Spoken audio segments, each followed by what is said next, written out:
Blaze it. Thank you for that. There was something we accepted a while ago and didn't do. Have Cam briefly talk about one or two of his favorite Magic decks. Oh, Jesus. That's Okay. Jesus.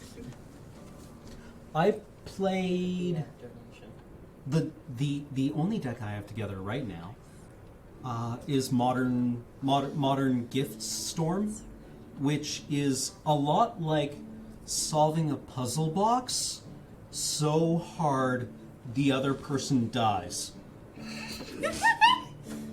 Like it's like So blue. your opponent shows up and is playing Magic, and you're playing Magic as well, but you're not involved in the same game that they are. You're just doing stuff, and then they pass you turn 3, or they do something on turn 3, and you're like, haha, remand. And they're like, oh, okay, I guess I'll kill you next turn. And you're like, but what if instead I solved this Rubik's Cube for 20 minutes and you died? You just don't like playing with other people. Not really. They're an obstacle to me having quiet time. So this is a good way of showing contempt for your opponent. So you like Magic? Unless they do anything to disrupt you, in which case you're just like, oh, okay, good game, and then you go and have a break. So that's Modern Storm. The other deck archetype that I really liked is Storm has been around for a while in one form or another. You know, just playing a bunch of cards and then your opponent explodes in one turn. Whatever, that's been around for a while. The other deck that I like is a more recent archetype called The Aristocrats. And what it does is it's a creature-heavy deck that plays a lot of, well, it plays 3 broad kinds of creatures. One are creatures that do something when they die. Sometimes, like Doomed Traveler, they're a little creature that when it dies, it makes another creature.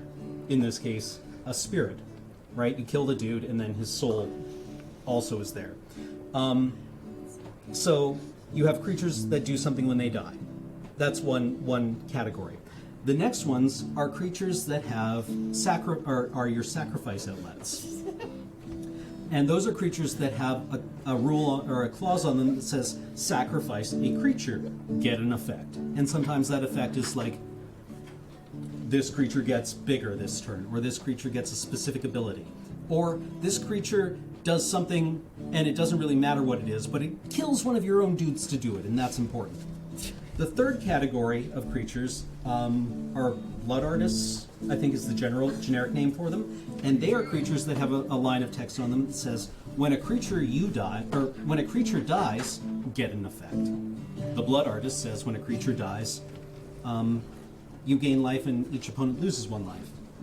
So you can see where this is going. You play a bunch of things, you sacrifice, your aristocrats eat your little guys, the blood artists generate an effect, and then you kill your opponent. It's it's synergistic and kind of fun, and you can come up with some weird lines through it. Nice. So yeah, it's like an aggro deck that kills with a combo sometimes.